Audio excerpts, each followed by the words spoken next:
He gets it in. It's going to be tight here. It's in. Oh, my God. Goalie goal. Goalie goal. Goalie goal. Where do we find these guys? He's going, and he's got it. Welcome back to the PHL. My name is Deflator, and I'm here with a brand spanking new man. I don't know if you've done one of these yet before, but I'm here with my very good friend Fly Fire. It is a cold and rainy day here in Canada, but we are safe inside, and we're going to be watching some puck. How are you doing, big man? I am doing amazing. As you said, I'm new to the booth here in the PHL, but I believe that everyone here should know who I am. I'm very excited for tonight, though. Like you said, it's a bit rainy up here, up in Canada, but it's nice and bright in the rink. And we got 4 teams tonight, and the 2 coming up is going to be one hell of a matchup between some high-seeded teams in the Pro Division. Absolutely. I am super duper excited here. It's tonight, it's the first game, the Philadelphia Liberty at the Bloomington Wild. Looks like they're just hanging out and doing some quick tricks on the old ice before we get started here. And I mean, what are your first impressions? I watched these guys play day one, and I thought they were pretty punk rock, both of them, both the Liberty and the Bloomington Wild. But what do you think? Well, this is a very big test for these teams. We're starting to get into the middle of the season, and I believe this is the first match for both of these teams against teams that they are familiar with, that they have played before this season. Both of these teams know what the other team is capable of. They know the threats. They're familiar with some of the play styles, so now the challenge is on for them to adapt to each other, to try and change those play styles, to try and mix things up, or to perfect what they've been working on in order to gain the advantage. These 2 teams split their match day 1 set, Bloomington taking game 1 and Philadelphia taking game 2. So these are evenly matched teams. They have all their starters here tonight, and it's just going to be a battle of pure skill, pure strategy to see who comes out on top. Yeah, no, I mean, these guys, Liberty has some really great players. And I honestly totally forgot to load up my rosters for both of them. But these guys, they have a really great, I guess, puck IQ, I want to say. Like, these guys are really good at getting plays, both defensively and offensively. And Bloomington Wild, they know puck. They've been here since the very beginning, and they understand kind of how to get it done and win some games and play against other people. But obviously, the Liberty have some really good players that have been here for a long time. So who do you think is probably going to be the number one person to watch out for on the Liberty? On the Liberty, it's so difficult to say with them. I'm going to go for Kapanen. He's got the best results on the season. He leads their team in goals, assists, and points in total. But this team, they score by committee and they score in bunches.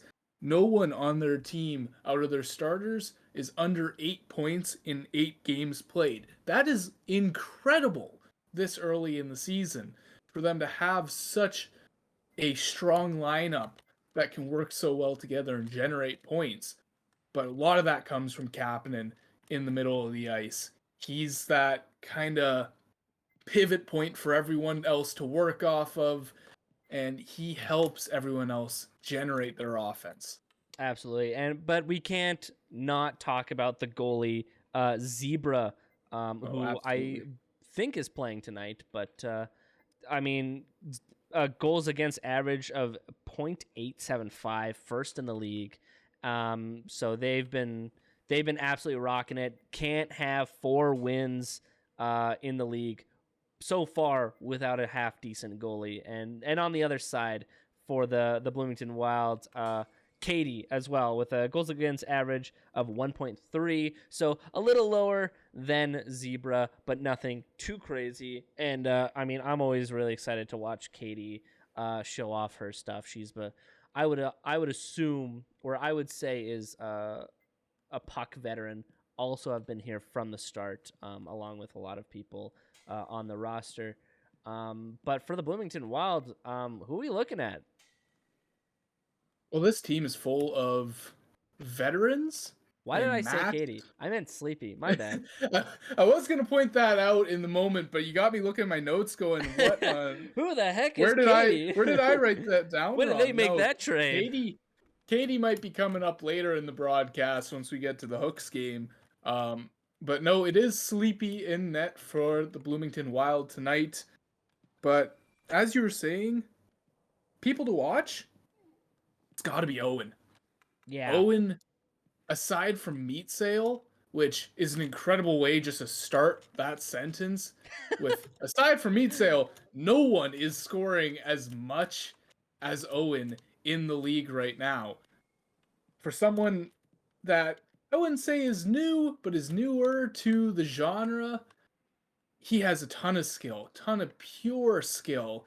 And Luma Lee saw that, and they're able to generate a lot of offense through him, get him goals, and this team is thriving because of it. They sit at 6 total wins and 4 losses, as it looks like we're going to get going here.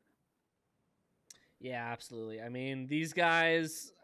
Owen has just an insane amount of skill on the Wild, and I mean, 14 points overall. He's doing pretty well for himself out in the PHL. Yeah, very good. You see the puck go down. Austin will flip it up to Matt. Tony Flo, number 17 there, under the name Craven Moorhead in the server. Fires it down. Resi behind the net. He's got options and time to play with, but Matt, quick to close that gap, gets it out to the center red line. Toaster puts it in, knocked down by Owen. He's got a streaking Luma Lee. Can't catch the pass, and Zebra dumps it all the way back out onto the tape of cap. Back and forth gameplay to start here as Kapanen takes a long shot, testing the waters of the crease that Sleepy is in. Nice passing play, almost set up Rizzy as well. Tony Flo will knock it back into the zone. See a feeling out process starting for both of these teams. They're familiar with each other. They don't want to get jumped early. They do not want to give up that first goal, as we know how many 1-0 games and shutouts there's been in the whole of the PHL this season. Yeah, absolutely. These guys, I mean, they're super familiar with each other. Again, not only within the season 1 atmosphere, but they've played each other in the Icebreaker series. A lot of these guys have known each other from the Icebreaker series, and also the fun exhibition tournament prior to season 1. Yeah, a lot of familiarity on the ice. A lot of pure skill as Tony Flo will take another pot shot. More of a dump into cap than anything else. Good control to get it back to Toaster. Shot blocked by Austin and by Lumali there. Tony Flo will try and challenge on the side wall. Toaster picks it up. He has a bit of space to his left. He'll try and use it. But it's just caught up in the defense here. And that's something that we've been seeing a lot early from the Wild. They have such a strong defense and a very strong breakout. They're able to use that to generate most of their offense on counterattacks, and it makes Sleepy's job a whole lot easier in net when not having to face uncontested shots all the time. You know, if I was a goalie, I'd also be a huge fan of that, and having bodies in front of the net like that and just being able to just block shots left and right for your goalie is such a valuable asset for any team. and really helps break off some of the pressure that goalies do face all the time in the PHL. Great shot there by Cap, and an even better save from Sleepy. First true test for the goaltender tonight. Austin fires it far side on the tape almost of Lumley. Gets a shot on. Easy save from Zebra. Knocks it to the sidewall. Austin circling down. It bounces into Zebra, but he was ready. Staying vigilant on the line. And another save out of the air this time. 3 in a row there for Zebra. He's being tested now by the Bloomington Wild. So far, he's getting straight A's in net as Rezi takes another dump in. It kind of feels like Bloomington's playing a bit of a trap defense here. They're letting them take space into the neutral zone, and as soon as they hit about the blue line, they're able to clamp down and either force a dump or force a turnover. That's where they're getting a lot of this transition offense from. Tony Flo trying to cut through the middle. Kept away by Lumley. Try and fire it in now.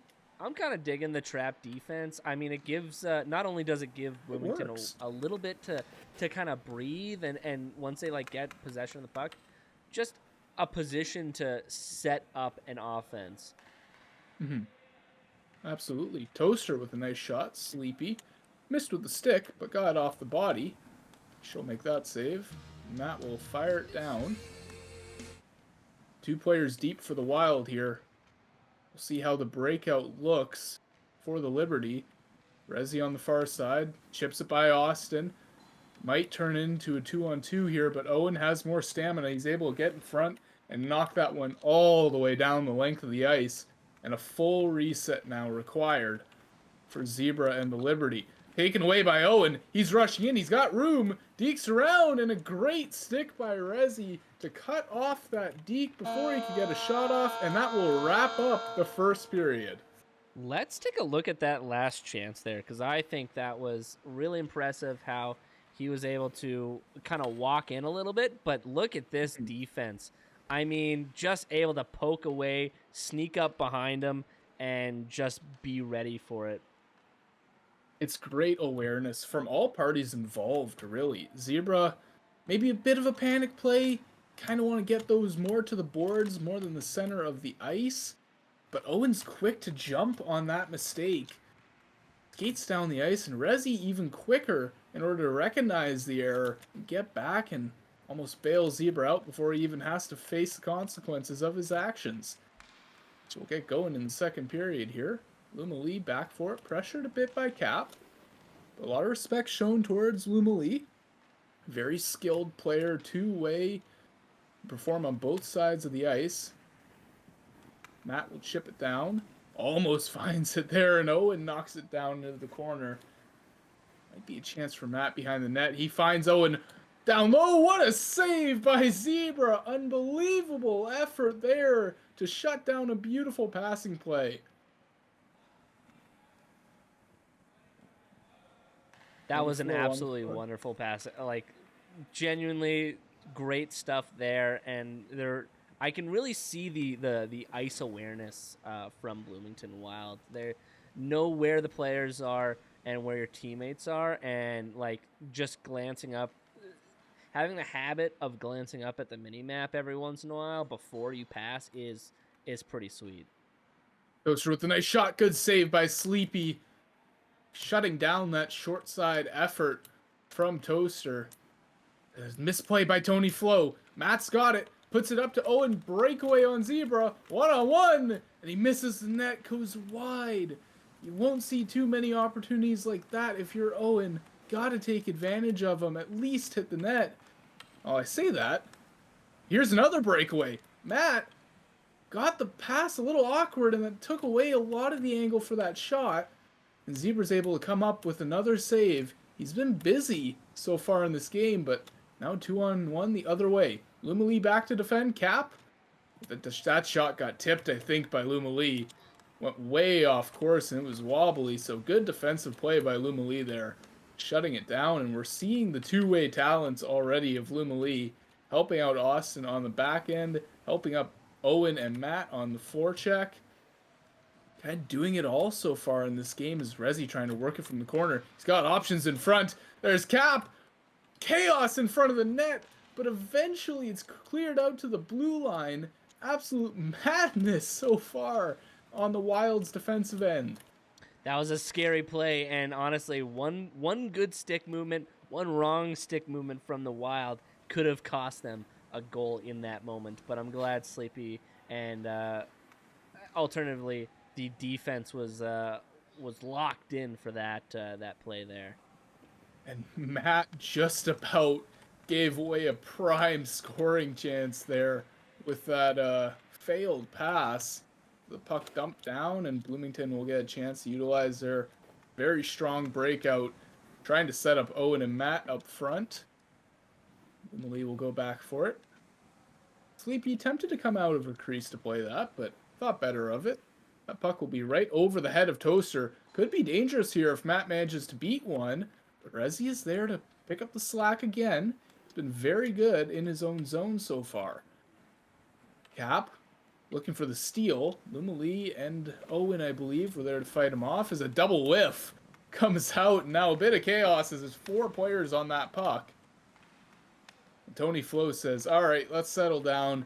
Just over a minute left here in the second period. Still looking for the game's first goal. We might be able to find it here as Matt and Owen are in once more. Matt finds it back door. Oh my God. Can't find the back of the net. Owen, he received it on his forehand, hoping that that pass would be better. Another chance for Matt. Good save by Zebra. Matt and Owen on offense are just a well-oiled machine, building chances left, right, and center. Owen will look for another one on the wrap. Tried to go for a longer wrap, maybe looking 5-hole, but he just couldn't execute. Incredible action from Bloomington here in the second period. Yeah, and got to give it up to that goalie and also that defense, really gumming up the works, making sure there's lots of pressure on those offense, and making sure that even if they do get a chance, the pressure is too much. Here comes Matt in tight. Owen has a free chance. Shot saved by Zebra. He had that one read all the way.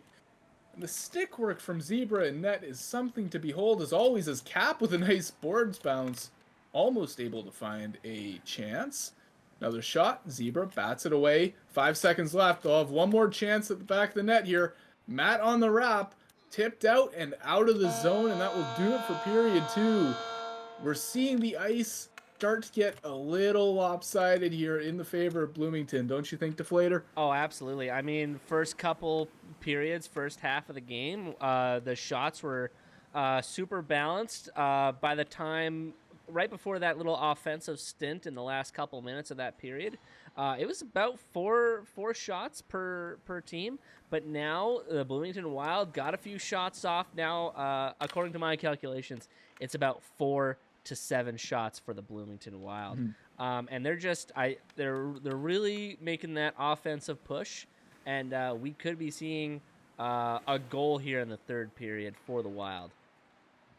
We'll say this is not a new problem. I know it's not quite a problem yet. They haven't been scored on, but it's not a new issue for the Liberty to have slow starts in these games. Their last 2 match days in week 2, they were beaten in game 1 and then quickly opened the score up and won by 3 or more goals in game 2. So the key really for the Liberty is putting together a full 30 minutes on these match days and trying to get all 6 points. They have a lot of potential. They have the formula. It's just about executing it as often as possible. As Austin looks to go backdoor to Owen. Couldn't quite find it. Resi looking for space. Doesn't have it. Owen's there. Matt challenged him, and now a shot goes wide again from Owen. Great work from below the goal line from those two. Really the highlight of the game is them kind of facing off against Resi. Those 2-on-1s are just not going his way. I'll tell you what, that's how Owen got second place in goals here. I mean, he's working hard. I mean, he's got the talent, he's got the hustle, and obviously he's also got the puck IQ to get that puck in front of that net and hopefully towards it. Couple dumps in a row here. Nice shot, but Sleepy gets it with the tip of the stick. But a couple nice long passing plays from the Liberty, trying to open the ice up a little bit. I think they're realizing that the forecheck is just they're not something they want to go through. If you're Tony Flo or Toaster on the back end there, there's a third flip down. Sleepy will catch that one right from the crease. Austin puts it off the sideboard. Has Owen far side. That puck is just inches away from Owen's stick and from a 1v1 opportunity. Tony Float taking this puck around, tons of time. Pretty much an ISO down low for these two. Fires it up the middle of the ice. Resi knocks it to the far boards. Might try and cut in. There's a pass to Toaster. It's absolutely beautiful. Triple defense in front to block that shot. You see the collapse from the Wild. It's dangerous if it fails, but it paid off there. Yeah, absolutely. The Wild are super slick on that defense, and when they don't want you to score, they really don't want you to score.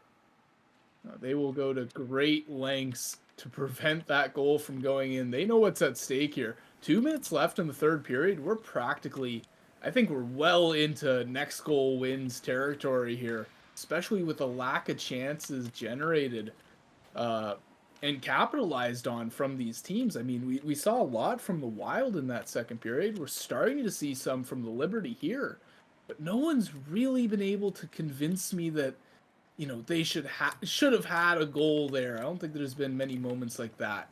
So Resi goes into the far corner, trying to beat Matt to this.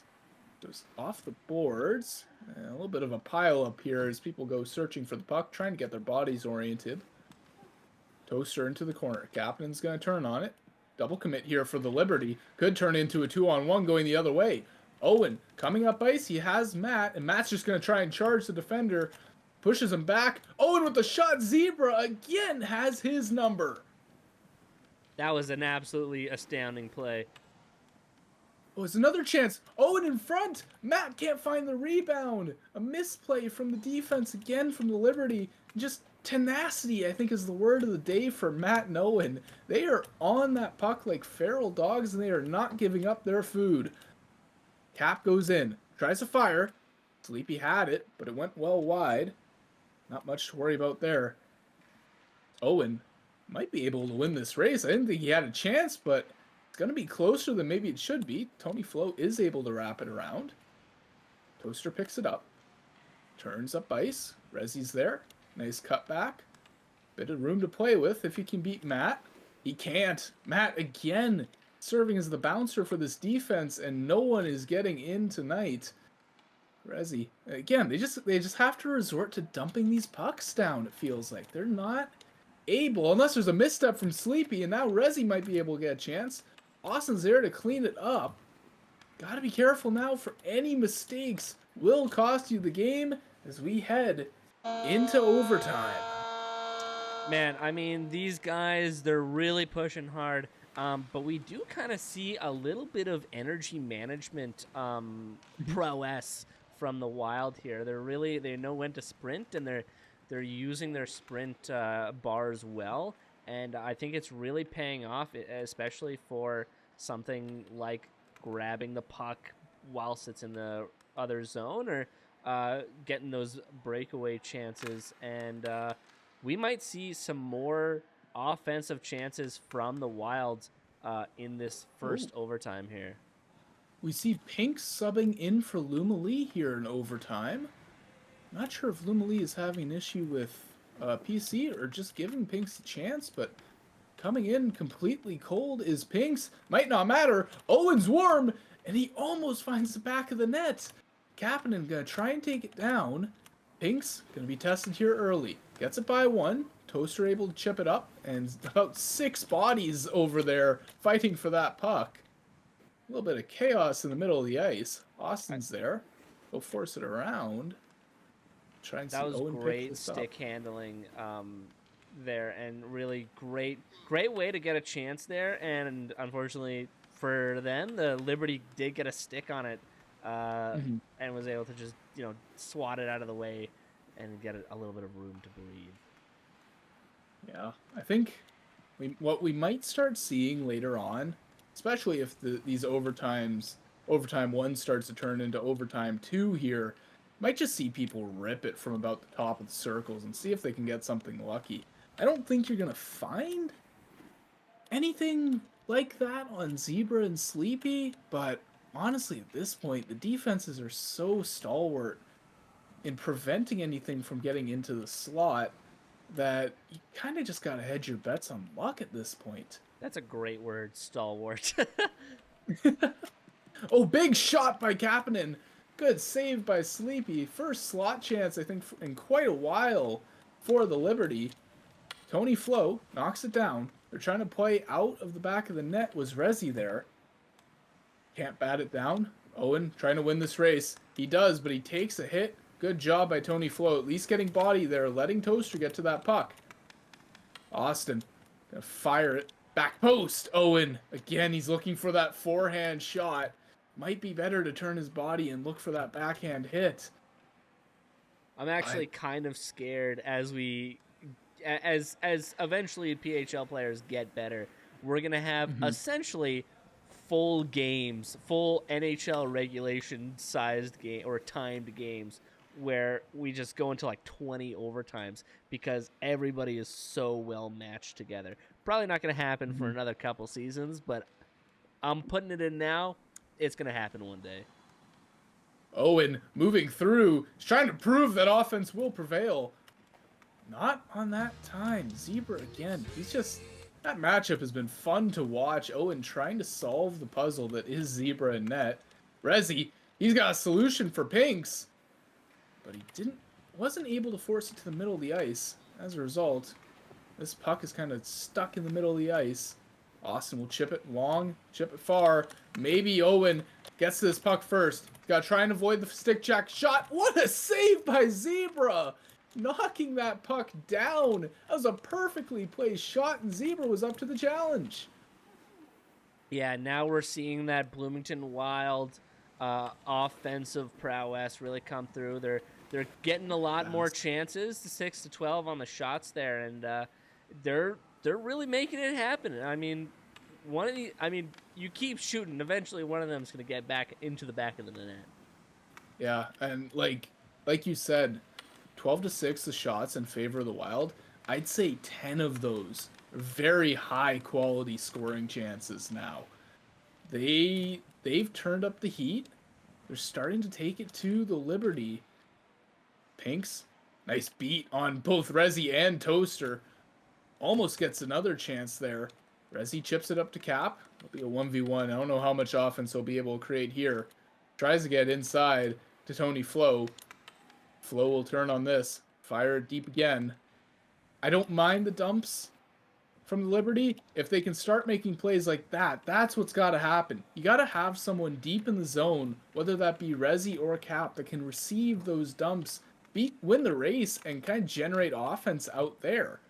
That's kind of the whole idea behind the dump and chase, at least in puck. You're looking to generate a pass from the back of the net. Tony Flo down low. Can't find anything on Pinks. Resi is there.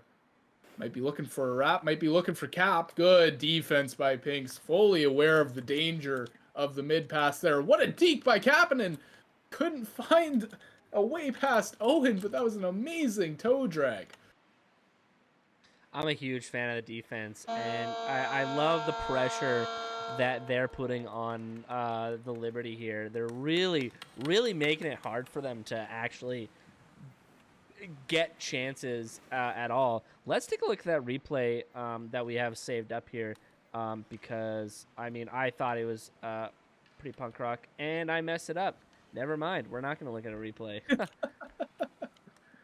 Unfortunate. Yep. It's a newer system. We're still figuring out the kinks here in the PHL, but we have a VOD. You want to go see how to do a perfect toe drag? Go talk to Kapanen after this. Tell him I sent you. He won't know who I am. And you know what? Speaking of shout outs, very heartfelt shout out to Toaster, who's on the Liberty. The man, the myth, the legend, and the genius behind the Toaster cameras mod that we are using, which controls not only the camera, but also the scoreboard. Pinks almost got a chance there as you're shouting out Toaster. Pinks just kind of walked in. No flash, no I won't say no substance, but not a lot of finesse there. Just kind of walked past the defense and almost got himself a chance. Austin on defense. Fires it long into the zone. Matt gonna try and pick it up. Oh, he drew 2 players to the far side. Can't pick up the puck. He looks for Austin. Shot blocked by Kapanen. Beautiful defense. Great play by Matt down low. Owen will try and win the race to this puck, but it's taken by Toaster. Fired far side. And Pinks is beat here. Kapanen almost has a 1v1. He had to hit the brakes to regain the puck. And as a result, back and forth action now. Owen looking for a shot, looking for maybe Matt. Rebound isn't there. Tony Flo will take it out. A prime chance and a bouncing puck that Matt just could not control. Huge play by Owen. Great, like, What a pass. what an absolute monster on the ice. He was able to get that swipe from the defense, that little poke check there, and he was able to just get immediate control of it. No fumbling, no nonsense, immediate control of that puck, and create an offensive chance with it. Nice tip towards the middle of the ice. Cap couldn't take advantage of it. The defense was there again for Bloomington. So they're starting to be pushed back just a little bit in the last 30 seconds or so. Dump and chase style might be starting to pay dividends. Good cross by the forwards of the Wild. Dumped back into the zone. It kind of feels like the Liberty are content with just trying to not lose this game rather than win it. Yeah, they're... Maybe not. Maybe Matt's got a chance. Long man. shot, and yeah, that's such, like, it feels routine for Zebra, but that's such a difficult save to make. Those tips with your stick. Austin comes in, got the backdoor pass. He'll try and chip it, and again Zebra dashes from left to right and makes another 10-bell save. Tony Flo fires one over the net. Sleepy has not had to face nearly as much action as Zebra has, but, like, that's why Zebra was taken where he was in the draft. A high pick among the goalies, regarded by many as the best goalie in puck right now, and he's proven it in this matchup. Yeah, I mean, Zebra's really making sure that his spot as one of the first picked goalies is well-deserved. I mean, he's working out there. I'm sure at home, behind that computer, he is working up a real, like, a genuine sweat here. Yeah, there is a lot of sweating on the ice now. We get into almost a third overtime coming up if no one can find the back of the net in a minute 20. Resi down low. He'll knock it behind the net. Kapanen with the wrap chance. Gives it off to Resi again. Tried for an incredible between the legs pass there, but Tony Flo just wasn't in position to receive it. Pinks will take it up the ice. Owen on the right side. Pinks beats one. More of a dump in than a deke than anything. Owen will challenge Resi, but Resi, consummate professional, knock that over to Cap, and the Captain Cap, take it up the ice. Doesn't quite beat Matt there. He'll be able to challenge him again, so he gets a shot off early. Just testing Sleepy once more. If you're the Liberty, though, you got to start generating some prime chances. There's one just to the right of Resi's forehand stick there. Unable to find a tape-to-tape pass. Tony Flo dumped in once more. The guy's got a roll on this team, and it's to get that puck deep and try and generate offense, but between Austin and Pinks on defense, it's not generating as many prime opportunities as the Wild have been able to. Yeah, these guys they're really trying. Like, you can definitely see the hustle there. You can see that they want it. They're hungry for it. But that defense is just hard to get past. It's very structured. The Wild are able to take away a lot of the chances that the defense and the breakout has for the Liberty before they even really form. It's difficult to describe, but when they're trying to take the puck to that blue line and there's 3 players there. They're not double committing at all. They're well spaced. Your only real options are to go for something insane like that toe drag by Rezi. Good Oh, what a save by shot. Sleepy. Kind of have to get fancy, or you have to dump in. We've seen both of those methods tried and failed from the Liberty. Maybe we'll just go for chaos now, as that one knocked all the way down the ice, and Matt was waiting there. He'll be able to beat Toaster to this puck. Knocks it back up the boards. In tight. Toaster tries a deke. Owen comes in. Oh, and a good poke by Tony Flo. Matt's in front of the net, but he's in double coverage, and Kapanen, sure as a shark, will pick that one off. Sure. Chip to the far side of That I was looking for one. something there. It's not cool as a cucumber. Nice chance by Toaster, but again, knocked away by Austin. It's become routine at this point. They get close to the net. Austin's there. Matt, good deke inside. Nice stop. Beautiful job by Matt. He takes a shot, but it's over the net, making Tony Flo look silly out there.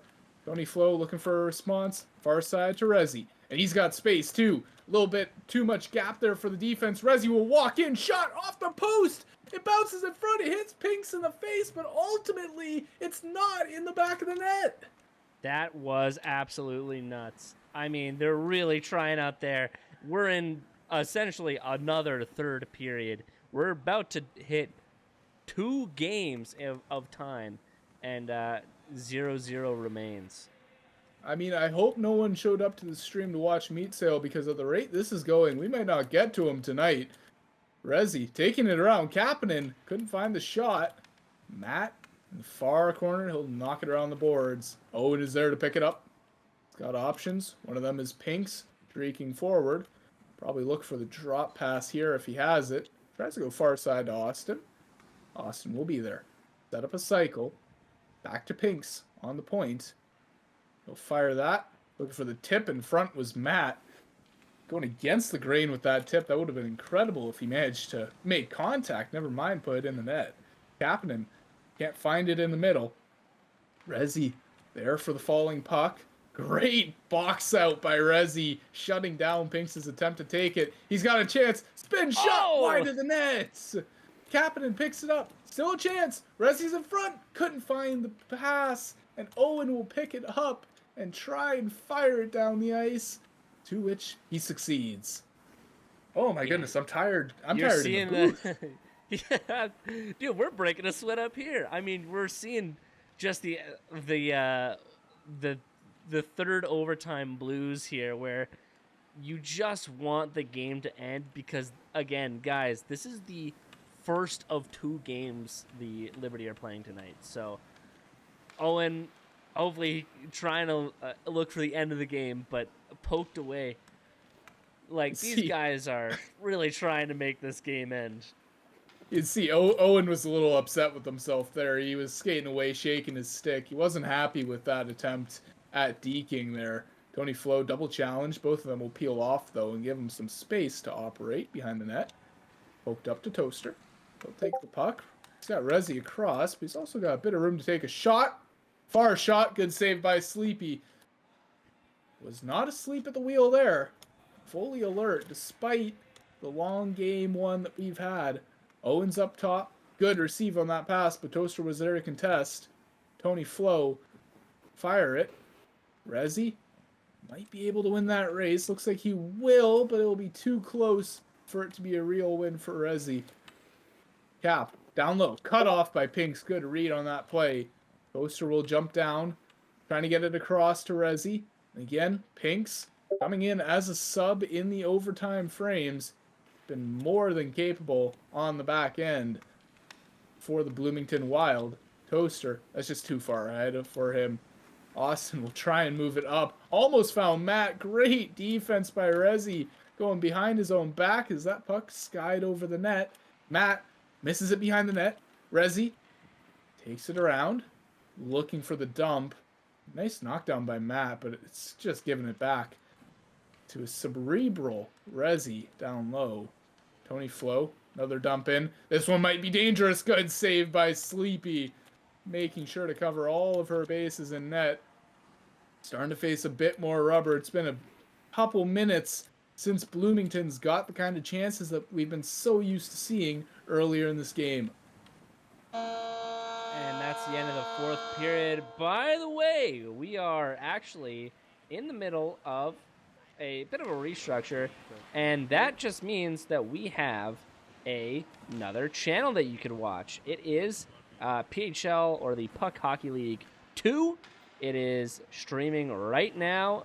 We've got our good friend Aaron at the wheel there, and it's the Red Deer Caribous at the Calabasas Crushers right now. So he's going to keep doing that, and we wish him all the luck on his very first casted game. So when this game's done, maybe you guys can go check out and follow Puck Hockey League _2 here on Twitch TV. Happening. Looking to end this game. Good save by Sleepy. Again, bouncing around. Amazing job by Sleepy getting back to that and shutting down the angles after a tough first save. Rezi taking it up. Looking for the drop pass. Tony Flo, he wasn't quite ready for it. He'll stay in his feet. Captain down low. He's got Toaster far side. That'll be the option. That's a little bit behind Toaster. He'll leave it for Rezi. Taking it down low. Trying to dance around the defense. Fired over their heads. To no avail. Owen's going to take it out. He's got some room to operate with, but there's a lot of Liberty players back. Trying for the chip towards the net. Zebra will deal with that quite easily. Austin circling down low. Pass in the middle. Not there. Zebra again gets his stick on it. Matt has been snake bitten in front of Zebra's net. And it's really just down to the work of Zebra with his stick. Nice shot, another save. Austin is somehow dead, and Toaster congratulating him on his fall there. That's fired over all of their heads, and everyone's head except Tony isn't able to play that puck. Puck will bounce back to Austin. He's going to try and deke inside. Shot saved by Tony Flo. We stay 0-0 here in period number 7. Dear God, I don't know what the record is for a streamed game. I know the record in a pug is 16, I think. 16? Oh my God. So, I mean, we still got we'd be talking midnight. Now, 16, yeah.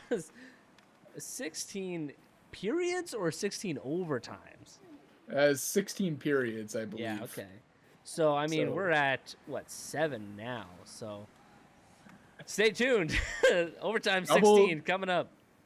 Good save by Zebra. I'll tell you, if Zebra keeps playing like this, it may not be out of the question. Tony Flo dumps it up. Toaster unable to really find that puck. Now he does. He's got two options on his left side, but good defense from Austin there. Cap comes in to help, circling back up. It's just Pinks in the middle. He fakes him out. Shot on, but Sleepy covers the near side post as Cap was looking to go over the top corner. Rezi knocks it down low. Getting winded now at this point. A lot of action as Sleepy again misplays. It's chaos, but it doesn't go in. Bloomington escapes with their dignity and escapes with a tie as Matt will fire this down the length of the ice. Man, these guys are probably ready to go home at this point, and it's going to be really fun to see if this happens again next game. But we should not focus on the future and dwell on the present here. Let's stay grounded here in the present. Toaster takes it around the net. Wrap around goal! The Michigan from the Modder! What a goal here. And here's Toaster with a huge Michigan in the PHL first game. What an absolute monster of a play. I mean, I got to take a look at that again because holy crap. Unbelievable way to earn the 2 points in the first game of the series. Oh my goodness. Oh my, man, you can't ask for a better execution of a Michigan than this man right here. Just takes that puck with ease, gets control, and flicks it right past Sleepy. You can't ask for a better goal than that. They Philadelphia had a lot of the pressure in the later overtime periods. It looked like they were starting to figure it out. We commented earlier on the slow starts from Philadelphia over the last couple of weeks. You know what? Maybe it just took going to 4 overtimes, kind of acted like a second game for them, and they were able to take control. That was absolutely nuts. That was carnage. I mean, that was great. One of the finer games here in the PHL is just watching the two monster D1 teams duke it out like that. You can't really ask for a better game than that.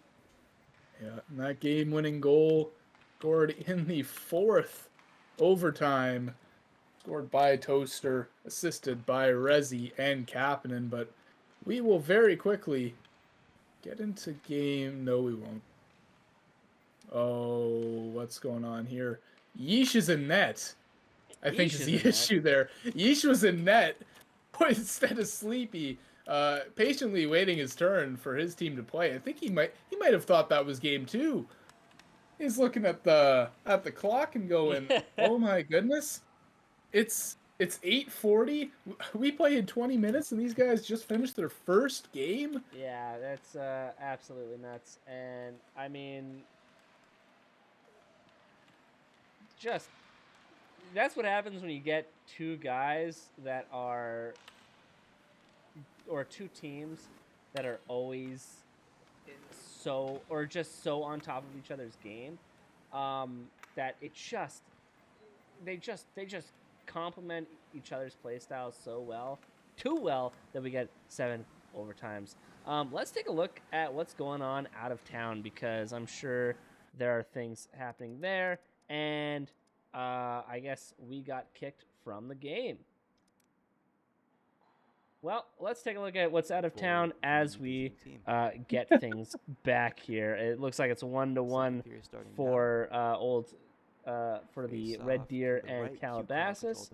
I guess the server might have been reset, so we will. Yeah, we have lovely new servers here in the PHL. Mike Thordano, thank you for, I believe, hosting all of these for us. But you know, sometimes they just get broken a little bit. So yeah, we're gonna try and get brand new game, and we'll try our best. And a save by Biglar. Sticked away by PK. Try and figure out where these boys went. Yeah, well, you know what? You guys get to have a cute little lower third screen of what we're doing as we figure out how to get this back going.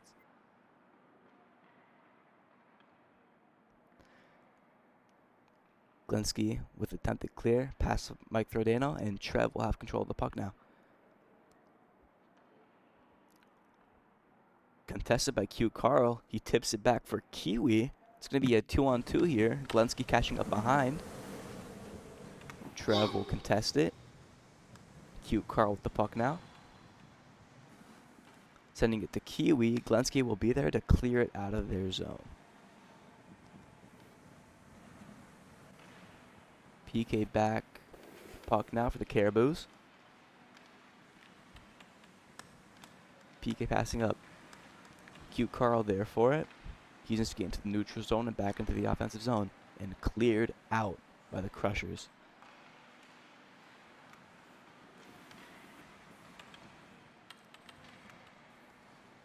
Oh, with the puck there, the goalie pretty far out of his net. Cross ice pass to Oweave as he starts to skate up. Mike Thordano there to contest, and he will get the puck. Contested by Oweave, tipped back, but Glenski gets it there. He shoots wide, just over Biglar's head. Q Carl with the puck now, trying to get it out. Welcome back to the PHL. We got our little server problems figured out, and we are already off to the races here in Game 2. You're worried about missing any action. You only missed about 30 seconds, and you didn't miss the game's first goal for Owen on a beautiful rush. Yeah, that was absolutely beautiful. Oh gosh, I'm messing everything up. It's great. It's wonderful stuff, and had some technical difficulties, and we're right back into the game for that beautiful goal by the Wild. Oh, baby. Welcome back. Welcome back. Owen. Oh, he's just going to do it again. Holy Nice save by moly. Zebra that time. Owen right back to his early game one self. Already found the back of the net. He's hungry for a second one. Kapanen in front. Backhand chip to Rezi. Wasn't quite strong enough. What a creative play from Kapanen there. Try and find his teammate. Tony Flo comes in. Deeks around one and fires it into the zone. Rezi gonna try and generate opportunities from the back of the net, just like we saw Toaster do on that game-winning goal. Kapanen will leave it for Tony Flo. Backdoor Rezi. Can't get a handle on a bouncing puck. Tony Flo will keep the offense up. It's down low. Almost found the crisscross onto the backhand there. Toaster will take it, fire it back in. Rezi's there for the one-time shot. Couldn't find the back of the net. Sleepy made to stay active here, but no goal finding the back of the net for the Liberty in Game 2 so far. Man, these guys, they found a new fire. I mean, looks like the Liberty are fired up after that win, and looks like the Wild are fired up after that loss. So, I mean, looks like we're going to see a redemption arc potentially with a huge shot by Rezi. Everyone's suddenly decided that they want goals now. It's very nice to see as Lumali carries his puck up, fires it on net. Zebra, oh, bit of a bobble there, not what we're used to from the striped man himself. Austin will pick it up in his own zone, turning on this.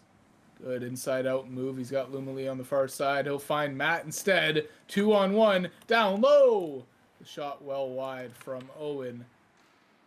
I really like that pass from Austin, able to identify the double team that he was under there on the near boards, find an option and generate a scoring chance. The hit from Austin was less successful there though, but a good play by Owen knocking that one out. Rezi will pick it up and leave it for Cap. Bit of chaos here as Matt will fire it over to Lumali. Got a chance, but the pass was just off. Lumali might have been able to turn in on it quicker. Matt with a shot off the boat! Oh my! What a recovery to generate a chance there. And another one maybe forthcoming for Owen. It'll go down to the corner, back up to the point to Lumali. Chipped in. Maybe a tip chance, but Tony Flo is there. Kapanen puts it to space, and Rezi will calm things down, if not for just a moment. Owen comes in.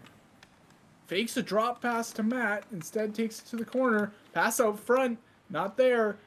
Toaster, I think, yeah, just decided to calm things down. He's not really skating up the ice. He'll look for the pass instead, relieving that incredible pressure that the Liberty were under. Tony Flo comes to the middle. Nice save by Sleepy. Tony Flo goes tumbling into the corner after his best chance of the game.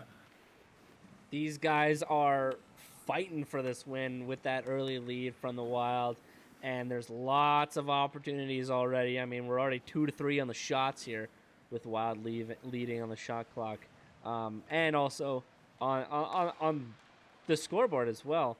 And I mean, these guys are playing with a fire and a rigor never before seen. Very, very nice to see. Mid pass from Owen. Oh, he missed the puck.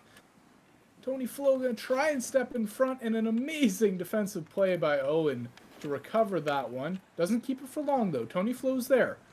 Slow chip out into the middle. It's kind of in the middle of Cap and Rezi. Tipped by Sleepy. Now be careful not to tip that into your own net. It's back to Rezi, and in fact, past Rezi.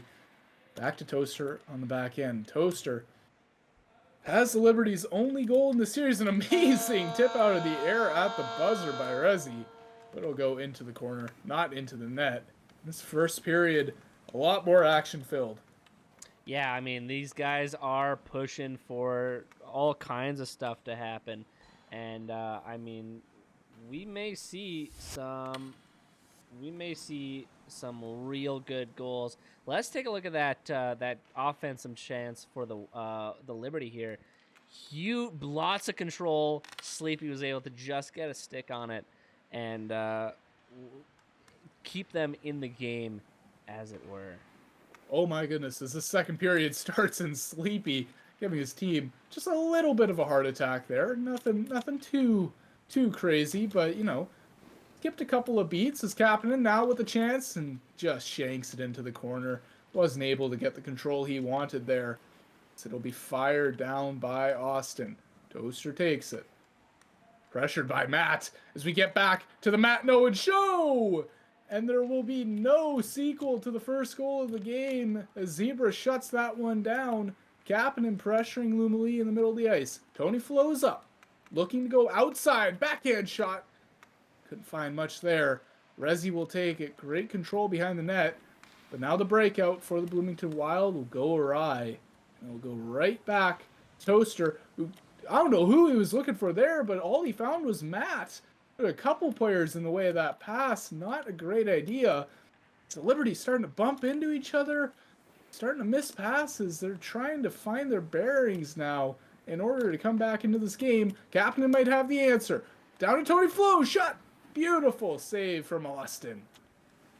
Yeah, I mean, you don't want to change up your tactics too much during a game even if you're down, just because it could mess with your whole vibe and your whole groove with your team. Stick to what you know, and pray that it's what you need to win the game.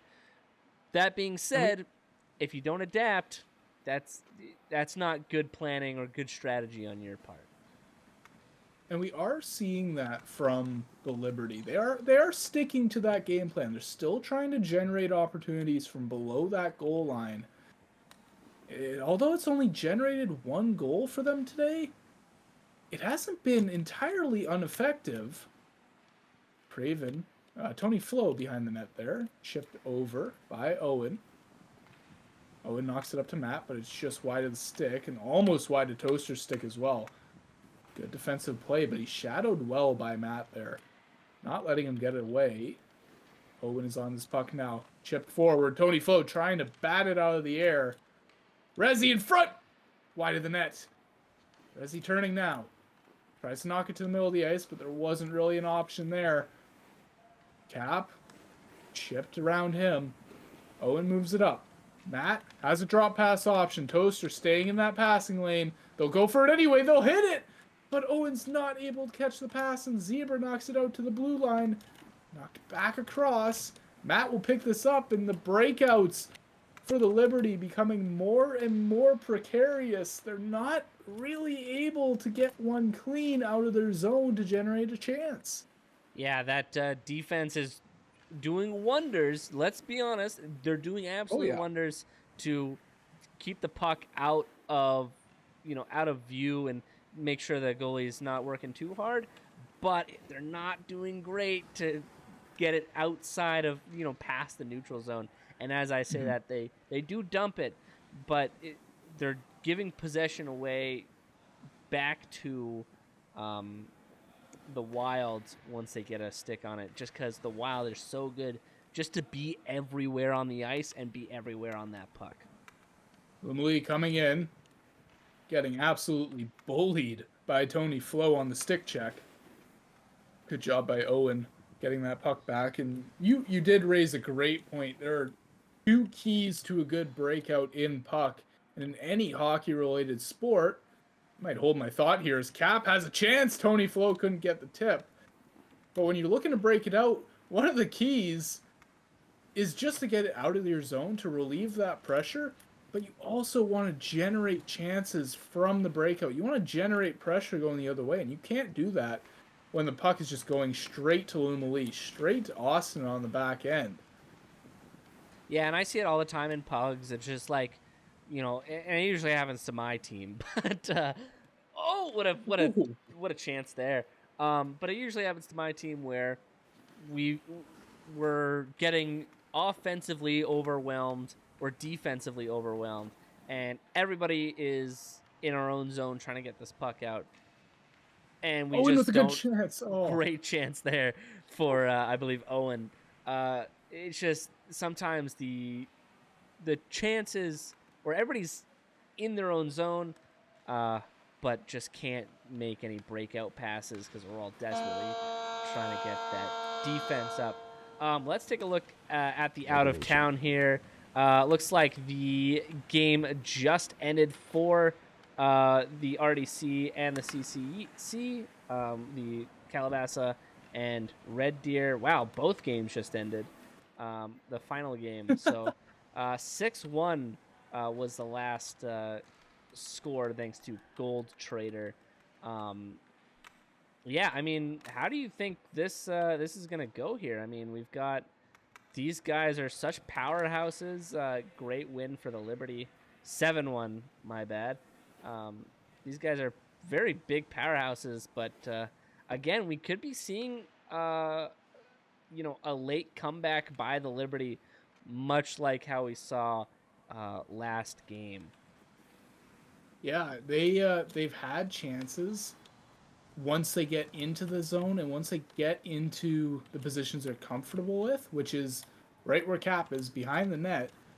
They're able to generate chances from there. Their real struggle is getting to that spot in the first place.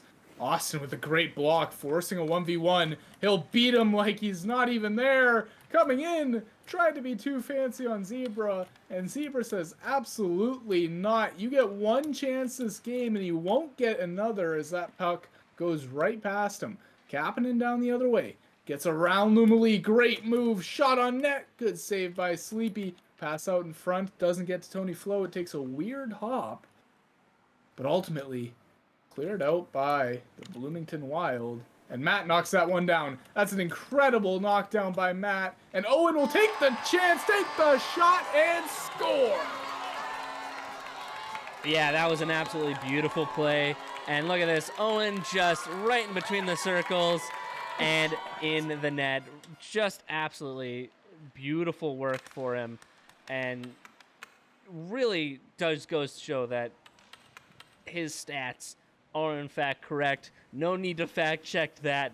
That is all you need. Tell you what, Frogty is not going to be happy at the game that Owen is having here. 2 goals on the night already. Still have about half a period left to go. As Tony Flo goes back for this puck. Tries to turn it up ice. Kapanen's there. Challenged again by Matt. And the tenacity from Matt is something I want to highlight. Every single time he's in the area, that puck is hitting his stick. It's disrupting the play. If not, he's gaining control entirely. Kapanen tries to dash to the near side. We'll turn around on this one. He gains a bit of space. Middle of the ice. Digs through. Shot far side. Doesn't find it. Tony Flo back out in front. Weird bounce. It goes behind Sleepy, but it doesn't go in, and Matt will clear pressure out. Yeah, these guys are they're hungry to get that first goal and get on that scoreboard before the end of the game here. Because 2-0 is a hard lead to break in 2.5 minutes, but it's not impossible. And I hope their captain Kapanen is pushing these guys and making sure and reassuring, like, hey, we still got time. Lots of hockey left. Let's just get these chances offensively, pass rink wide just like that. And nice back pass there to Toaster. Lovely back pass. Toaster will take the chance, and Kapanen had a great hit on Owen just before that play to take him out and set up that chance. It kind of goes to show how effective hitting can be in this game. Sleepy was kind of surprised by that chance. Toaster holding the blue line right now. I mean, hitting it can be so effective. Like, you can be on the ground for upwards of 10 seconds, which is a lifetime in puck. A decent fraction of time within a period that you could be down. Yeah, my good friend Mr. Misty likes to take advantage of that one, much to his own detriment sometimes. But that train horn is haunting my nightmares as Tony Flo comes in, shot, almost caught Sleepy with the changeup, but Sleepy was able to recover from the initial slide left and make the save there. Tony Flo really coming alive in the second game. I've been really impressed with his offensive performance. Austin will try and find Matt up the ice, just off, but again, Matt on a tip! The shot and saved by Zebra. Matt is absolutely terrorizing Toaster on the back end. What an absolute monster of a play. And Owen's going to get that puck right back, try to pass it back, but great offensive chances. Probably a huge attitude shift from the Bloomington Wild in between games, and they've really something inspired them to be good, whether that's a good snack, and what a shot that was. Oh my god.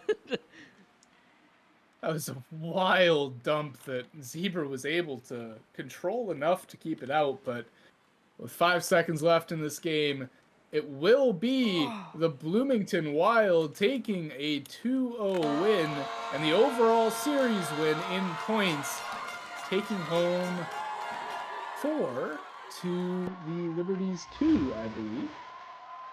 If I'm not mistaken. Just Zebra and the Liberty. These guys Taken away by Owen. He's rushing in. He's got just room. killing Looks it. around and a great stick by that. Just killing it. Both of these guys, what a good hustle. And take a look at these highlight packs while we set up for the next stream really quickly because it's coming up fast. So we'll take a look at a few highlights, and we'll check in with the out of town, and then we'll get in. Up next, it's the Albany Beavers versus the Halifax Hooks. Stay tuned.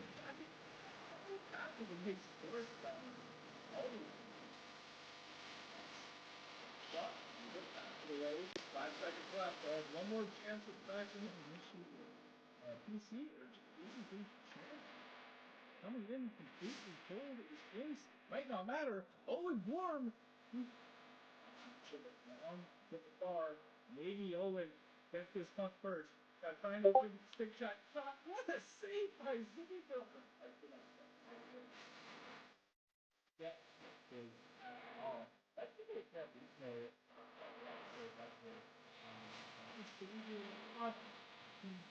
He's going back and forth action now. Owen looking for a shot, looking for a move. Matt rebound isn't there. Like people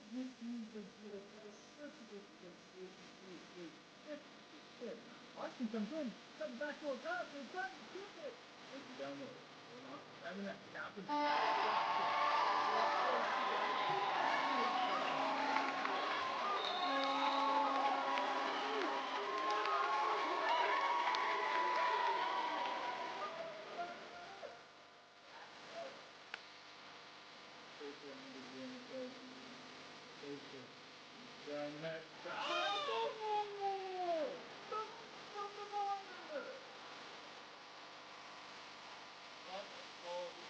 Here's Toaster with a huge Problems figured out.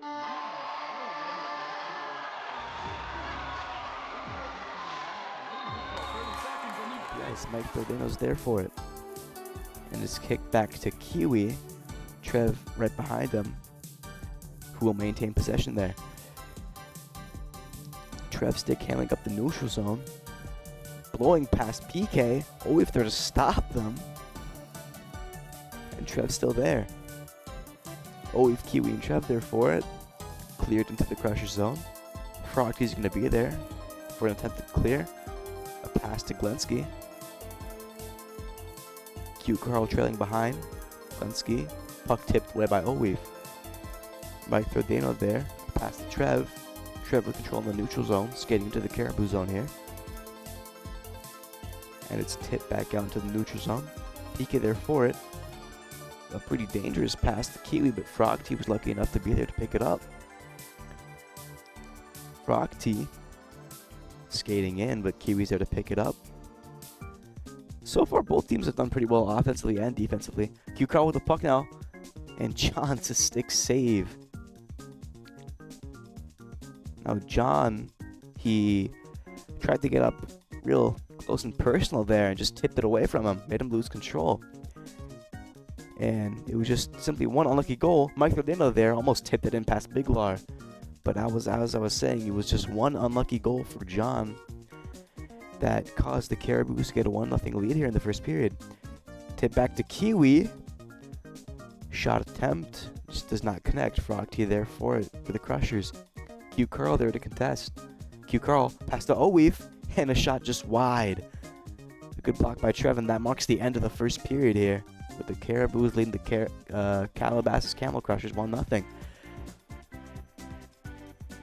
And it would have been just a scoreless game if that one just unlucky goal just did not go in.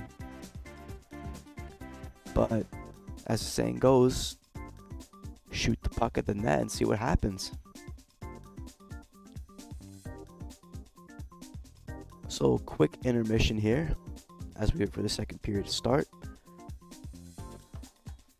And we are underway in period 2. Q Carl with the puck, skating in, and a good save by John Englensky to tip it out of his own net. Q Carl there with the puck now, trying to pass the Kiwi. Welcome back to the PHL broadcast. Just wrapped up a marathon of a game between the Philadelphia Liberty and the Bloomington Wild that saw Game 1 an OT win to the Liberty, Game 2 a regulation win to the Wild. We're going to be jumping right into the second match of the night, which is the league-leading Albany Beavers and the third place Halifax Hooks facing off. This should be a good one. I'll be honest with you, I'm a little tired from the last match, but I'm hyped to see these two really superstars of the league on both teams face off. It's fired far side. Chad's going to try and pick it up. Owl will take it behind the net. Pass over to Mouse. Meatsail's there, covering. Tried to just stop on him, but Mouse was a little bit too wily for that. Meatsail instead will just go around him the old-fashioned way, in a circle. Fires it down the ice. Chad is there. Knocks it back up the boards to Meatsail. Meatsail trying to take it around, but not a lot of options there for him. Hijinks taking it. Back pass to Meatsail.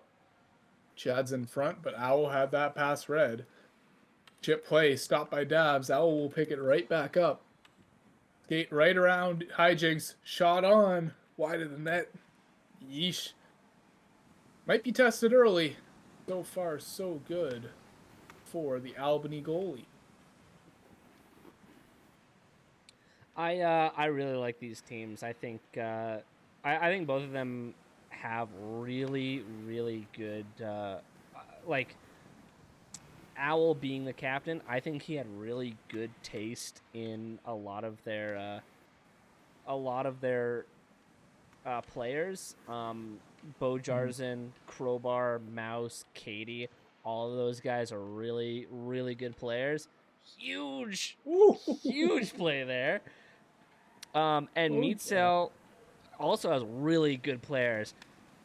Ones that pop out to me after a huge shot there. Dabs, Yeesh, Scott, Tic Tac, Nova Star. I think I've played with basically all these players in Pugs once or twice, and absolute class players. You can't really get much better than that in terms of teams here. Absolutely. Picking out one of those players in particular that Meatsail picked would, you gotta shout out Hijinks here. The dude came in, assumed to be playing kind of a backup goalie, backup skater role. He has 14 points, second in the league only to his teammate Meatsail. He has been absolutely electric for the Albany Beavers. As Mouse will bat that one down. Meatsail back to pick it up with 30 seconds left to go in this first period.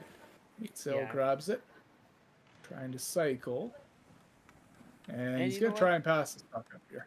If we're going to highlight a couple people here, if we're going to highlight one person, Crowbar has got to be the guy to highlight for the Halifax Hooks with 2 shutouts. He's not in goal right now, but definitely a man to watch out for in future games. No, Crowbar is in net for this game. Is he? Oh, I'm just dumb. Never mind. That's all good. I will admit I'm a little bit biased to Crowbar as he is my goalie on the D2 Galaxy, but for good reason. The dude has an incredible mind for the position. Often find him coaching some of the newer goalies in the league. He's got a great brain for how it is to play goalie, Sends it and up just to in neutral puck zone in for general. Trev and He Owe acts as the therefore. kind of leader out there that Trev you made his don't see possession, too often skating in into such the a pit. young game. Right, absolutely. We get started with the second period of play. Hijinks will chip it up. Dolphin was there. Dabs chips it by everyone on the ice. Owl will be pressured by Hijinks. But Owl's so dangerous when he's going back to pick up that puck. It's so tough to track him. Trying to get around Hijinks. Hijinks is doing a great job of it right now. He kind of forces out a dump there. Chad with a bat, and Hijinks might be rewarded for his good play in the forecheck. With, well, another chance to deal with Owl. He does a good job there as well. Dabs knocks it down low. It'll be Hijinks to win the race. Pass out in front. He couldn't find the puck. Dalfan is there to try and fire this puck up. Got a couple options, but both of them are a little bit covered. Bojar looking for the swat out of the air. Dalfan fires it mid. Mouse trying to turn. Stick lift. Can't find anything there. Bojar takes it to the middle of the ice. Owl fires it in, looking for a tip from Dalfan. Been pretty impressed with the Halifax Hooks so far in this game. They're able to contain Meat Sail to really only one good scoring chance so far in the first period, as Hijinks will put a shot on. Test Crowbar, who is up to the challenge. I'm a really big fan of the defensive style of the Hooks here. They're really good at not only pressuring the guys in their own zone, but also pressuring the defense in the Hooks zone. They're really doing great stuff to make sure that they limit the possession and also the options for the Hooks here. Absolutely, and we're going to see a 2-on-1 as they might be rewarded for their efforts. Hijinks keeping it to himself. Pass inside. Meat Sail. Maybe a bit too far forward on that one. Maybe could have been a pass sooner. You could go either way with it. Point is, it's not in the back of the net. And this shot from Mouse goes in. It was tipped by Dalfan in front. A lovely tip. We'll see if we can get an angle on this. Huge tip and absolutely baller goal there, and just goes to show shots sometimes shots on net just make sense for anybody, and just getting those chances out, no matter how good the defense is, if you can get in the general vicinity of the net, something good can happen. Yep. That's very well said. We're seeing how the Hooks offense starting to go to work. Oh my goodness! That would have been that would have been nuts. That would have been goal of the night in a game that we had in a night that we had a Michigan as one of our goals. That was almost unbelievable work. But you can kind of see the identity that the Hooks like to play with here. Get pucks on net. Look for tips. Oh my god! Holy! Unbelievable from Mouse! What an absolute crazy tipping from the air. I've never seen anything like it. I cannot. Oh my goodness. Oh my god. We were just talking about it. And they found something that works here. Owl and Bojar get another 2-on-0. Owl takes it himself. Shot on net. I thought he was going to go backdoor to Bojar, but he tries to catch Yeesh out. Doesn't succeed. And Yeesh, you just got to try and reset at this point. You've had two unbelievable tipped shots on you. That does incredible work on your psyche. It makes you doubt every single play that's coming towards you. Makes you doubt if you're even worthy of the goalie stick. Like, why did I even sign up as a goalie? But man, that was an absolutely elite play by those two. Like, talk about power couples. That was a crazy play. I don't think I've ever seen anything like that in pugs, in pubs, or even in the PHL itself. At that range, very impressive. You see some of those plays in tight where they're just kind of able to guide it in.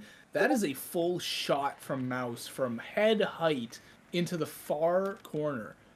As here comes Meat Sail looking to generate some magic of his own. Tries to go backside. Still has it. Shot!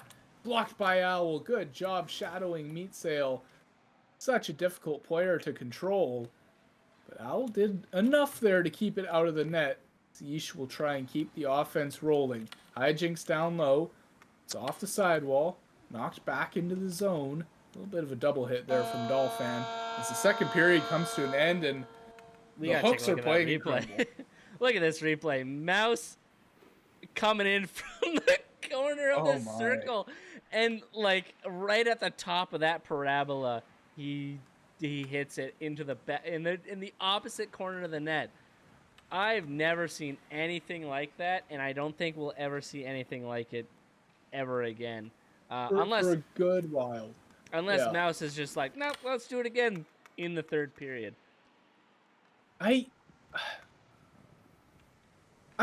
like, Lettuce has to be proud of this. There's an entire play style based out of entirely baseballing the puck.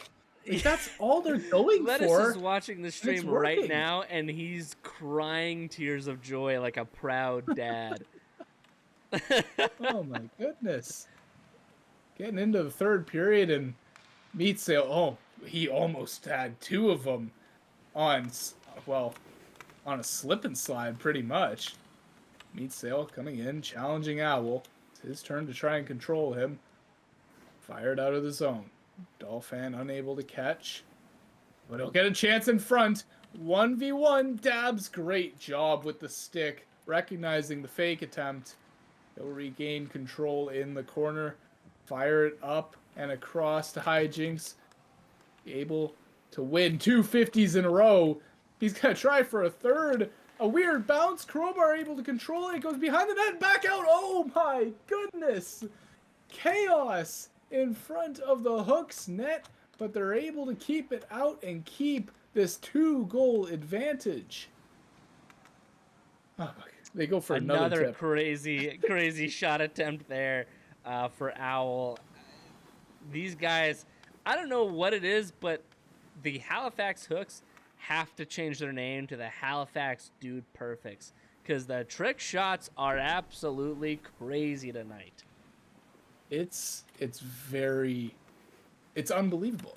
I can't believe that this is an actual strategy that is working. Just make ridiculous shots and one of them's gotta go in. Yeah, like circus shots. We're watching the Harlem Globetrotters over here, and it's working. They're up 2-0. I can't believe we're watching the Harlem Globepuckers. That's crazy. Yeah, against a team that's lost 1 game this season. Albany has been dominant so far, and there is nothing. They can't really seem to generate many good chances on their own. Mouse and Bojar coming in. Chip shot. It's 3-0. The puck battle win in the corner. Bojar comes out and very gently, with great care, chips it over the right shoulder of Yeesh.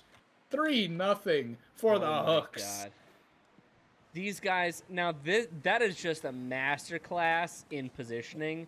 Just an absolute, these guys, not only are they getting the chance, but they're following it up with just a rebound support player. A guy just following him and making sure that anything that bounces off goes into the net. That is fucking nuts. Excuse my language. I shouldn't say that. But these guys are crazy. That's going in the swear jar. I Going to the swear apologize. It's not jar. I'm my sorry. choice.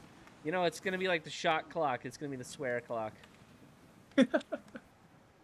Meat Sale takes it behind the net.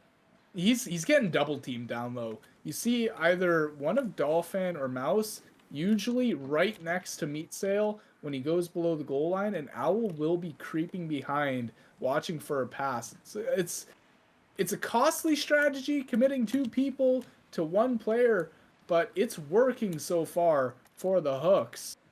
Really able to shut down Meat Sale on the offense so far. Yeah, these guys are absolutely insane, Okay. and I always enjoy loving. Oh, Breakaway Misael. from Meat Sale. East round. Oh my That goodness. one's a good one. Classic, just a standard strategy, making sure that he's in the zone and just fakes out the goalie. And Crowbar he couldn't do nothing there. He had used up all his energy, made sure that all of his energy was depleted, and nothing you could do. Very standard, but a very effective shot there. There was about 6 or 7 fakes before he eventually went inside with that puck. Absolutely lethal goal scorer. No surprise. You got to be Meat careful Sale. with those. Yeah. And I'll tell you why. Because if you fake too much and you get too close to that goalie, that's where you get into poke check territory. And let me tell you, I've been in poke check territory more than I can count, and it sucks being like, oh, I got this, and it just gets swiped away. But very, very good goal for Meat Sale, and I hope this kind of, maybe they tie it up here, but it looks like Bojarzin's going to gum up the works for Meat Sale. Let me tell you, I've been in poke check range, or the poke check zone, more than I've been in the friend zone. Hijinks. 15 seconds left. This game all but over. The Halifax Hooks, they've kind of been stuck in purgatory in the league so far this season. 5 wins, 5 losses. Not really an identity formed, but in this game, I think they might have just found it with the absolutely insane set of goals. Yeah, absolutely. And, you know, these guys have those were some of the most impressive goals I've seen. I mean, this one from Owen was last game. Whoops. But this one is from Mouse. That great tip in, just killing it there. And then you've got this one from Owl with with that huge tip in from Mouse. Mid-air batting practice. That was something straight out of a movie. Yeah, it's a trick shot that you can really only see done in the batting cages or at Top Golf. Take your pick on that one. It's absolutely lovely. And it gets the Halifax Hooks their 6th win of the season, their 5th in regulation. Those 3 points, it's so important in this point system that the PHL uses to get those regulation wins. It gets you such an advantage over the other team. 3-point lead instead of 1 point is unbelievably important once it comes playoff time. Absolutely. We should be getting going any second here. Sounds like the boys are just voting up. Lineups looking to stay the same for both teams. And in that game, stars of the show, Mouse and Owl both with 3 points apiece. Mouse with a goal and 2 assists. Owl with an assist on every single goal for the Halifax Hooks. The captain getting it done. But a lot of group scoring there in that one. Bojar, Dalfan, and Mouse all with goals. Owl with 3 assists. It's a very good committee scoring there. You gotta be happy with it, honestly. You got to be happy with it, and you know what? The teamwork that was expressed by both the Beavers and the Hooks is just off the charts here. And you know, hopefully we see that great teamwork coming up pretty in this game as well. But the coordination with these guys in basically all of D1 is incredible. The passes they make, and the chances they have are absolutely superfluous. I don't know if that's the Oh my. correct word. I don't know enough to tell you otherwise, so we'll Well, I'm say gonna it's Google correct. it now, and we'll come back with the answer. While he's googling, we'll stay with the action. As Owl, beautiful long wrap, nice bat out by Yeesh, goes off the face of Meat Sail. Chad able to gain control, looks cross ice. Dalfan able to take that puck away from Meat Sail. They'll knock it up the boards. Not much of an option here. Meat Sail now out in front to Hijinks. What a save from the crowbar! Unbelievable job. Well, I'm hearing from our producers that superfluous does mean being beyond what is required or sufficient. So I would say that their teamwork is superfluous. I think we'll just stick to superb Yeah, we'll do superb. as our verb of choice today. But we'll see how the night goes. 3 minutes here left in the first period of game 2. Owl will wrap it around to Dolphin. Dolph has tons of space.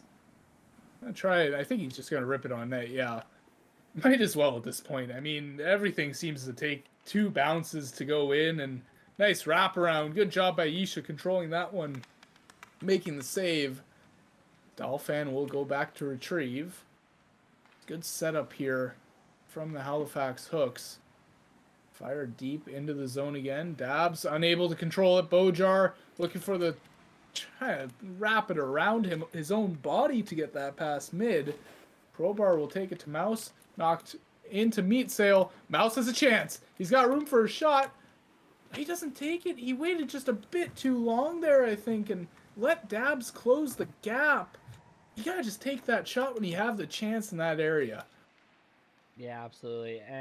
But sometimes you just, you can't. You want to make sure that you have the best chances. But unfortunately, when you can't. Sometimes you just can't wait for the chance of a lifetime or nominal conditions. Sometimes you just gotta rip her towards the net and pray to your god of choice. Ojar coming in, deking around 2. What a move! Shot on. Yeesh makes a save. Knocked all the way out of his net. Forced to recover quickly here as Owl creeps in. Shot wide of the net. Ojar was there for the tip, but he wasn't able to find it that time. This Owl will reset. Trying to fake out Meat Sail, and he does. It's a beautiful move. Generate a chance, and Hijinks is flat-footed here. He's not going to be much of a threat. The shot just barely wide. Good opportunity from Owl to generate his first goal of the night. I'm a huge fan of these chances. These chances are, almost as good as the last chances. Nothing as spectacular as Mouse's second goal there, but still pretty punk rock in all cases here. They're taking it to him. A lot of teams, they can get in their own heads when they're facing a team as statistically strong as a great save by Crowbar there. But when you're facing a team as strong as the Albany Beavers have been on the season with their 7 wins and 1 loss, you can kind of get in your own heads. You can try and feel like you need to reinvent the wheel to beat them, but they've the Halifax Hooks have just kind of stuck to their guns in game 2 especially. They're sticking with what works. They're not letting Meat Sail run wild, and as a result, they've been able to keep this one tied in the first, and they've had most of the chances here. They might be able to generate one more as Owl comes up the ice. Goes around the long way of Chad. Good tip on net. Bojar looking 5-hole. Very good tip, but the hole just wasn't opened up for him there. There's just a few seconds left. Hijinks isn't able to reach it, get a shot. First period will end. Tied 0-0. Yeah, going back to what you were saying earlier, I mean, when you become a great team, sometimes you want to change up the strategy a little bit, and when you should not be changing your strategy, but expanding upon it, making your strategy, the foundation, but starting to get some more set plays here and there, and getting into some better positioning and working on your strategies. That being said, the hooks are doing phenomenally here with just all the shots in the world and getting these offensive chances and and having a really, really tight defense. Holy crap, that would have That been was crazy. Over the crazy. net, straight to the stick of Owl, I think. Crazy, yeah. That was Bojar trying to get to Mouse there, and just about came together beautifully. Surging Symphony behind the net. Bojar will try and take it up. Dabs fires it on net. But Crowbar, ever the professional, knocks it away to the side, letting him down easy. Bojar takes it up. He's got Mouse on one side, Dolphin on the other. He'll opt for the easier pass. Might be able to generate a chance here, but Dabs, great positioning on defense. He didn't get drawn in to the chance that Dolphin had. He knew he wanted that pass across. He was able to shut that play down as a result. But he isn't able to get to this one. Bojar shot, saved by Yeesh. He'll look to go around the net, reverses it back up to Dolphin. Back down to Bojar. He's dangerous from this spot. You can see him going for the chip. There's no one in the slot, but the panic might just put it in their own net. Chaos created again from Bojar from Gretzky's spot. That spot behind the net where they just like to chip that puck in front, I think is really funny, and I can't wait for that to work because that's going to be really impressive. I don't think I've seen it work quite yet, just because the defense usually knows what's going on and what to do. But behind the net, a few minutes ago where it was behind the net and they chipped it up to a man in front, that would have been really impressive. And, if he didn't lose control, would have been extremely hard to counter. I will say, when you're faced with a puck like that, the back of the net is slanted slightly towards the center of the ice. So jamming it up against the back like Bojar did will put it very predictably right in the middle of the slot. And when it's so high up in the air and the only things you can do as a defenseman are look straight up, panic sets in. You don't want the puck there, but you got to wait for it to come down before you can do anything with it. And that panic leads to terrible consequences if you're not careful. So the Albany Beavers really, they kind of got away with one there that there wasn't any hooks players there to add more chaos, more fuel to that fires. What on earth? What in the world? I think Crowbar has DC'd. I don't know what just happened. That is unfortunate. DCing right when the opposing team gets possession and Crowbar's back, and it wasn't enough. Hijinks hit a dunk on this puck. Fired in from the slot. We can see it from the slot. What an incredible goal! Oh, the control is absolutely immaculate there. I mean, I can't wait to look at that on the replay. And in fact, we might take a look at the replay in a sec here. Trying to get a reply there. But, I mean, what an impressive shot. Getting the puck out of the air in front of the net and then having the coordination to take that puck and just throw it into the back of the net. That is top tier D1 PHL puck hockey playing. That is what we came here. That is what we pay to watch. It's absolutely brilliant. And, Hijinks has that goalie background.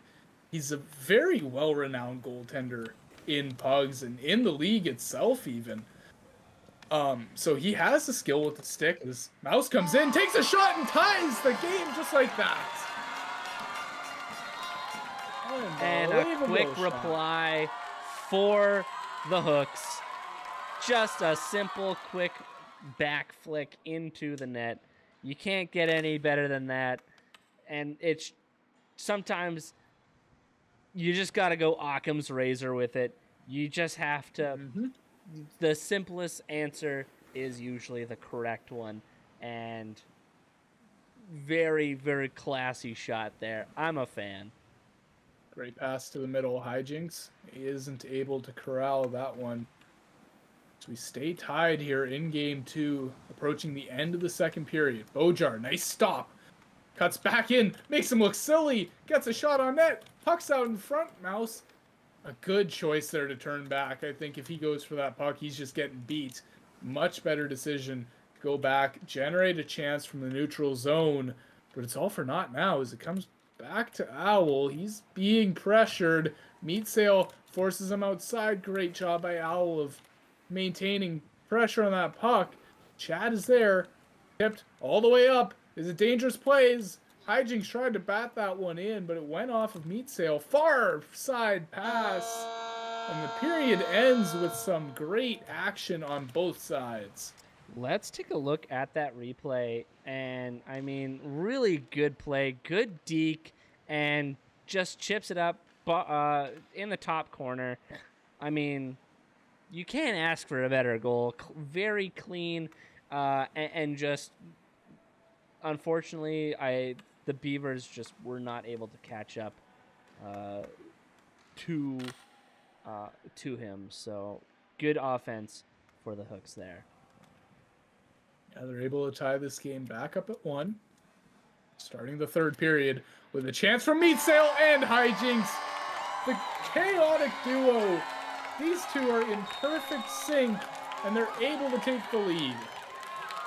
And, I mean, in the slot, just making sure that it's a clean pass. That's everything. And again, it's hard to beat those because you use up all your energy blocking the guy that you're looking at, and then you lose track of the guy in the slot, and it's over. You know, a simple pass is so easy compared to, you know, pretending you're Jose Bautista 6 feet in the air. You know, it's it's just a simple formula, and it works, obviously. Yeah, the Albany Beavers are the highest scoring team in the pro division of PHL.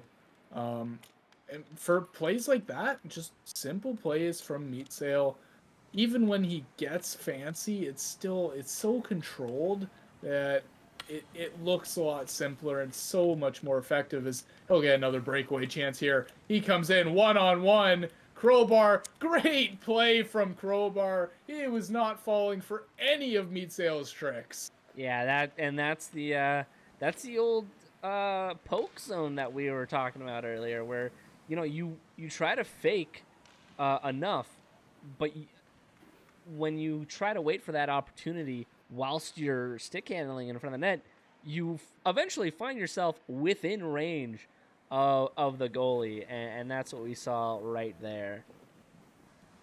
Yeah. And Crowbar is also very good at closing that gap. He will jump all the way out of his crease if necessary in order to pressure the player on the breakaway. We saw that a little bit on that play. Able to force Meatsail into an earlier move than he wanted. And as a result, this game stays 2-1 for the Beavers. Good job by Mouse on the near boards, and he'll get rewarded with a pass up.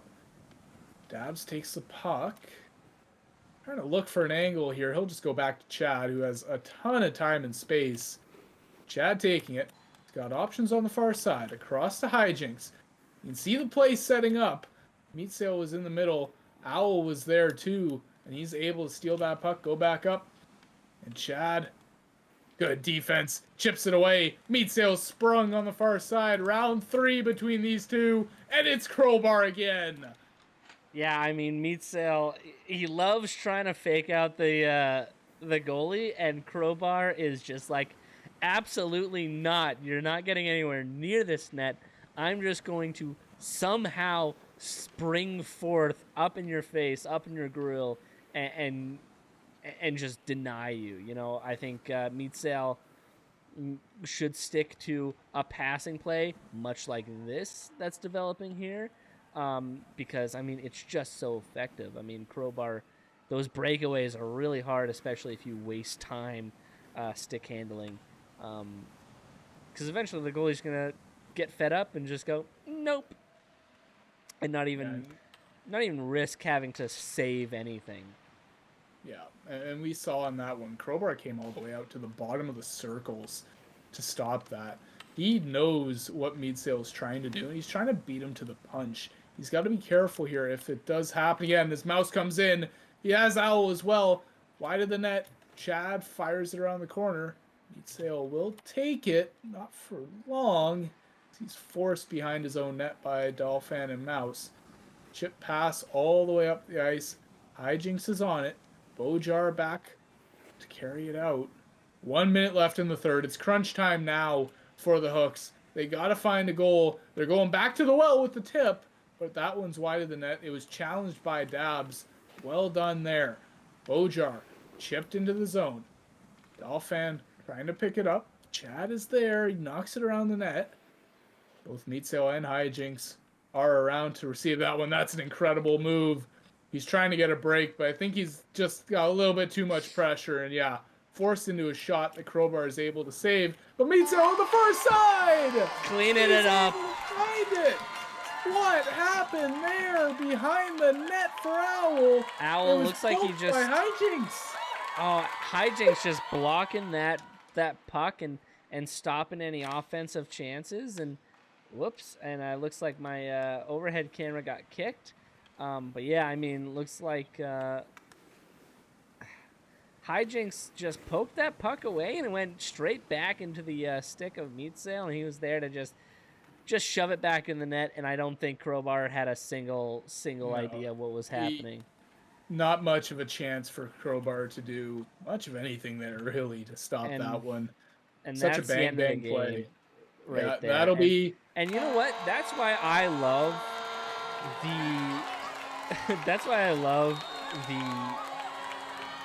the players, the goalies that are really active in the net and are, you know, when they're tracking the puck, they're actually turned right around 180 degrees, looking at the puck, and they can track it really well. But that is the end of both games. Yeah, a great night of action. We saw a long-winded series in the first game between the Philadelphia Liberty and the Bloomington Wild.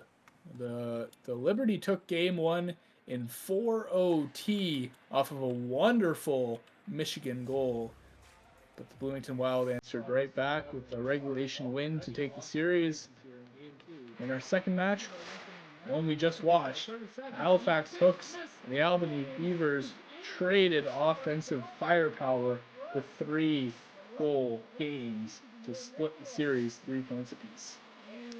An absolutely wonderful, great hustle for all teams involved. The Wild, the Philadelphia Liberty, the Albany Beavers, and the Halifax Hooks. Well, it's been a wonderful night, and it's been a long night, and I haven't eaten. So, I've been Deflator, and I've been joined by my lovely co-host / brand new play-by-play commentator, Flyfire. Take a look at these highlights, and have a great night.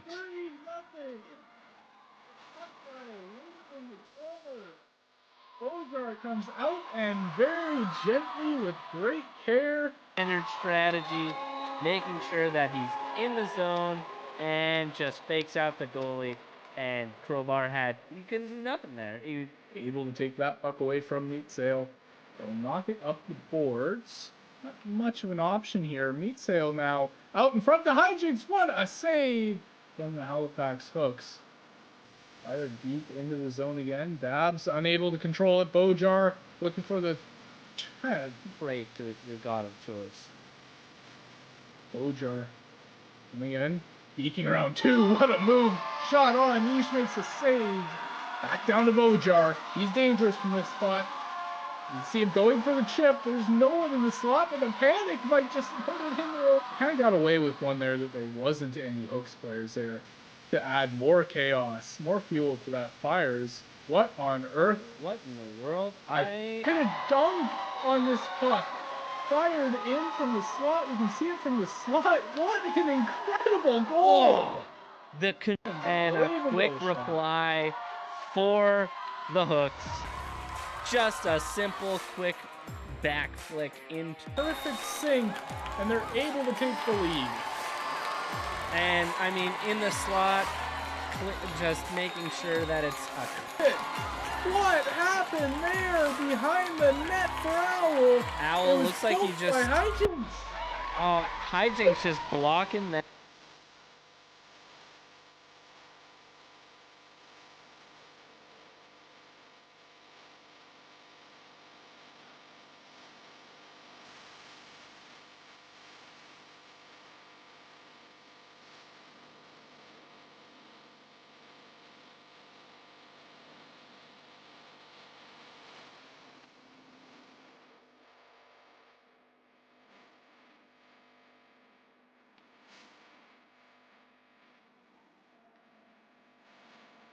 Who's in with